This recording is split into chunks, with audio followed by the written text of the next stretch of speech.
Good evening everyone. मेरा नाम Simon Aleem है और आज मैं एक और नहायत ही अफसोसनाक वाक़या लेके आपके पास आया हूँ। देखें, हैदराबाद जो कि पाकिस्तान का एक शहर है, वहाँ पे एक पास्टर साहब हैं जिन पे कातिलाना हमला किया गया है। उसमें पास्टर साहब की जान तो नहीं गई, लेकिन वो शदीद ज़ख्मी हैं और काफ़ी सीरियस कंडीशन में हैं। तो अब मैं आपको डिटेल से सारा बता देता हूँ कि ये वाक़या क्यों हुआ और कैसे हुआ और किस जगह पे हुआ। तो हैदराबाद जो कि सिंध प्रोविंस का एक शहर है, वहाँ पे एक इलाका है जिसको लतीफ़ाबाद टाउन कहा जाता है और उस लतीफ़ाबाद टाउन में एक क्रिश्चियन कॉलोनी है जहाँ पे सब क्रिश्चियन रहते हैं और उस कॉलोनी का नाम अमेरिकन क्वार्टर्स है। अब जाहिर सी बात है, वहाँ पे सारे क्रिश्चियंस रहते हैं तो वहाँ पे चर्चिस तो होंगे ही। वहाँ पे एक चर्च है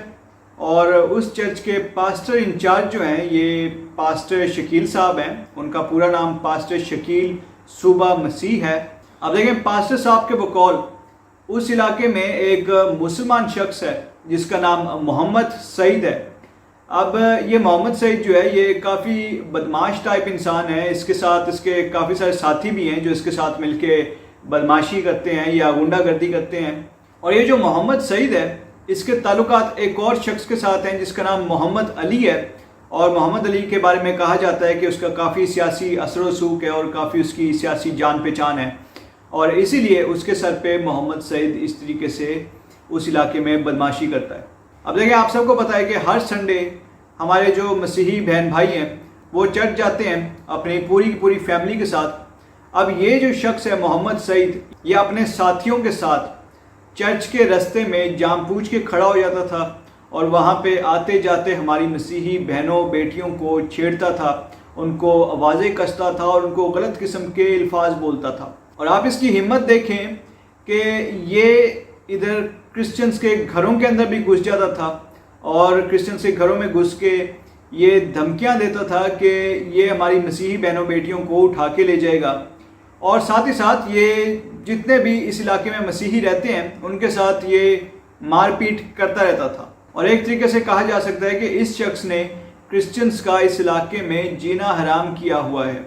अब देखिए, ये शख्स जिसका नाम मोहम्मद सईद है, ये पहले भी चर्च में आते जाते हमारी मसीही बहनों बेटियों को पहले भी छेड़ता था, लेकिन बाद में इसने पास्टर शकील से कहा कि इसको चर्च में आने की इजाज़त दी जाए ताकि ये चर्च में बैठ के हमारी मसीही बहनों बेटियों के साथ ताल्लुकात बना सके। अब देखें कितनी गलत किस्म की बात है। ऑब्वियसली पास्टर साहब ने इस पे साफ इनकार कर दिया और मेरा ख्याल से पास्टर साहब ने शायद ये भी कहा होगा कि आप ऐसी हरकतें ना किया करें और हमारी मसीही बहनों बेटियों को मत छेड़ा करें या उनको मत हरासा किया करें। और ये कहना था कि ये शख्स पास्टर साहब का दुश्मन बन गया, बल्कि जानी दुश्मन बन गया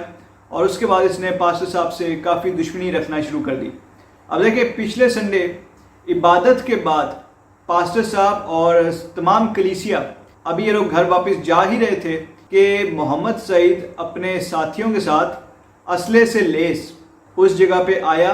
और उसने पास्टर शकील साहब पे कातिलाना हमला कर दिया। हमला बहुत बुरे तरीके से किया गया, लेकिन खुदा का शुक्र है कि पास्टर साहब की जान बच गई, लेकिन पास्टर शकील साहब को बहुत ज़्यादा इंजरीज आई हैं। और देखिए, मैंने उनकी तस्वीरें भी देखी हैं पास्टर शकील साहब की। उनका काफ़ी ज़्यादा खून निकल रहा था उसमें और काफ़ी लग रहा था कि उनको बहुत बुरे तरीके से मारा गया है और उनके सर पे बैंडेजेस भी बंधे हुए थे, जिसका ये मतलब है कि उनके सर पे भी काफ़ी ज़्यादा मारा गया है। अब देखिए, ये जो वाक़या मैं आपको बता रहा हूँ ये पिछले संडे हुआ है, पिछले हफ्ते यानी। और पुलिस ने अब जाके FIR दर्ज की है, यानी उस वक्त जब से ये वाक़या हुआ है उस वक्त से अब तक पुलिस ने FIR दर्ज नहीं की, अब जाके की है। और ये पुलिस की इसमें सुस्ती आप देख लें कि कितनी उन्होंने सुस्ती का मुजाहरा किया है कि FIR इतने दिनों बाद उन्होंने दर्ज की है।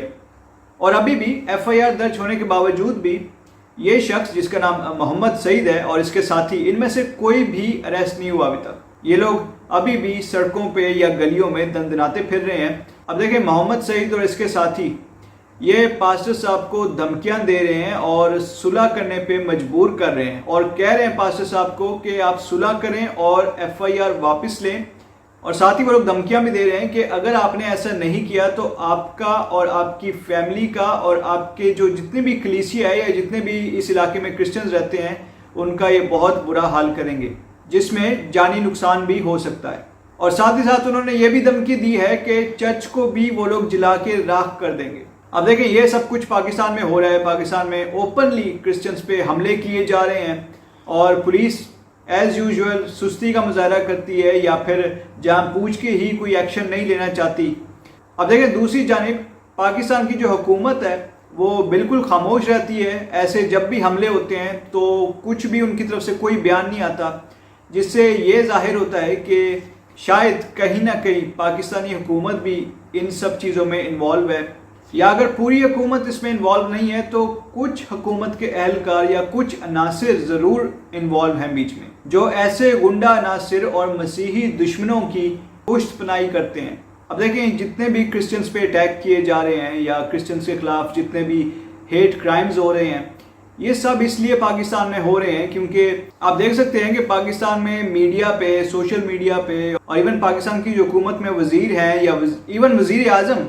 یہ سب لوگ ہر وقت طالبان کی تعریفوں میں لگے رہتے ہیں، ہر وقت یہ لوگ طالبان کو آئیڈیلائز کرتے ہیں، ہر وقت ان کو یہ لوگ ہیرو کے طور پہ مانتے ہیں۔ اب دیکھیں سارا دن جب یہ چیزیں میڈیا پہ دکھائی جائیں گی تو ظاہر سی بات ہے پاکستان میں جتنی بھی عوام ہیں وہ جب یہ دیکھتے ہیں تو وہ بھی طالبان کو اپنا ہیرو مانتے ہیں اور طالبان سے پیار کرتے ہیں۔ اور آپ سب کو پتہ ہے کہ طالبان جو ہے ان کو مسیحیت سے یا کرسچن سے نفرت ہے اور ان کے نظریات کیا ہیں آپ سب کو پتہ ہے، اور انہی کی دیکھا دیکھی ان کو کاپی کر کے یہ پاکستان میں یہ لوگ بھی ایسے کام کر رہے ہیں اور کرسچنز پہ حملے کر رہے ہیں۔ اگر کرسچنز پہ اس قدر حملے کیے جا رہے ہیں پاکستان میں کہ میں ہر وقت یہی دعا کرتا رہتا ہوں کہ کرسچنز جو ہیں وہ بچے رہیں اور ان کے گھر جو ہیں وہ محفوظ رہیں اور ہماری جو چرچز ہیں وہ پاکستان میں محفوظ رہیں، کیونکہ اب تو لگتا ہے کہ کرسچنز ان کے گھر اور ان کے چرچ بالکل بھی محفوظ نہیں ہیں پاکستان میں۔ کبھی بھی کسی وقت بھی کوئی بھی حملہ آ کے کر دیتا ہے اور حکومت کی طرف سے کوئی ایکشن نہیں لیا جاتا۔ اب دیکھیں آپ سب سے میں ایک ریکویسٹ کرتا ہوں کہ پاسٹر شکیل، ان کی فیملی اور ان کی کلیسیا کے لیے آپ لوگ دعا کیجئے، بلکہ امریکن کوارٹرز جو کرسچن کالونی ہے اس میں جتنے بھی کرسچنز رہتے ہیں آپ ان سب کے لیے دعا کیجئے کہ وہ لوگ بالکل سیف رہیں، کیونکہ یہ جو گنڈا ہے محمد سعید اور اس کے ساتھی یہ ابھی بھی دندناتے پھر رہے ہیں اور یہ کسی بھی کرسچن پہ پھر سے اٹیک کر سکتے ہیں۔ تو آپ ان سب کرسچنز کے لیے دعا کیجئے اور یہ جو ویڈیو ہے آپ اس کو زیادہ سے زیادہ لوگوں کے ساتھ شیئر کیجئے اور ہماری اس ویڈیو کو آپ لائک بھی ضرور کیجئے، اور جو ہمارا چینل ہے جس کا نام پیس ورلڈ وائڈ ہے آپ اس کو سبسکرائب بھی کیجئے اور بیل آئیکن کو بھی ضرور کلک کیجئے۔ اب دیکھیں میں آپ سے ایک اور بات بھی کرنا چاہتا ہوں، وہ یہ ہے کہ ہمیشہ مجھے میسیجز آتے ہیں کہ میں ایسی ویڈیوز جو ہیں وہ انگلش میں بھی بنایا کروں، اور میں نے بنائی بھی ہیں، لیکن یہ ہے کہ ان میں اتنا رسپانس مجھے نہیں ملتا جتنا اردو کی ویڈیوز میں ملتا ہے، اتنے ویوز نہیں آتے یا اتنے لوگ اس کو دیکھتے نہیں ہیں یا اتنی انگیجمنٹ ان ویڈیوز میں نہیں ہوتی جتنی اردو کی ویڈیوز میں ہوتی ہیں۔ تو میری آپ سب سے ریکویسٹ ہے کہ جب میں انگلش میں ویڈیو بناتا ہوں تو آپ اس کو اسی طریقے سے دیکھیے جیسے آپ اردو کی ویڈیو کو دیکھتے ہیں، اور اسی طریقے سے آپ لوگوں کے ساتھ شیئر کیجیے۔ یہ ویڈیو جو انگلش میں بنائی جاتی ہے یہ اس کو بنانے کا مقصد یہ ہوتا ہے کہ باہر کے ملک میں جتنے بھی لوگ ہیں جو پاکستان سے باہر ہیں، جو پاکستانی نہیں ہیں، ان کو پتہ لگے کہ پاکستان میں کیا ہو رہا ہے، اور ان کو تبھی پتہ لگے گا جب آپ لوگ ان ویڈیوز کو دیکھیں گے اور لوگوں کے ساتھ شیئر کریں گے۔ تو آپ سب سے ریکویسٹ ہے کہ جب بھی میں انگلش میں ویڈیو بناؤں آپ کے جتنے بھی فرینڈز ہیں جو باہر کے ممالک میں رہتے ہیں، جیسے کہ یورپ یا امریکہ یا کسی بھی ویسٹرن کنٹری میں وہ لوگ رہتے ہیں، آپ ان کے ساتھ یہ ویڈیوز ضرور شیئر کیجئے تاکہ ان سب کو پتہ لگے کہ پاکستان میں کرسچنز کے ساتھ کتنی پرسیکیوشن ہو رہی ہے۔ تو اب میں اپنی ویڈیو کو یہیں پینڈ کرتا ہوں۔ Thank you so much and God bless you all.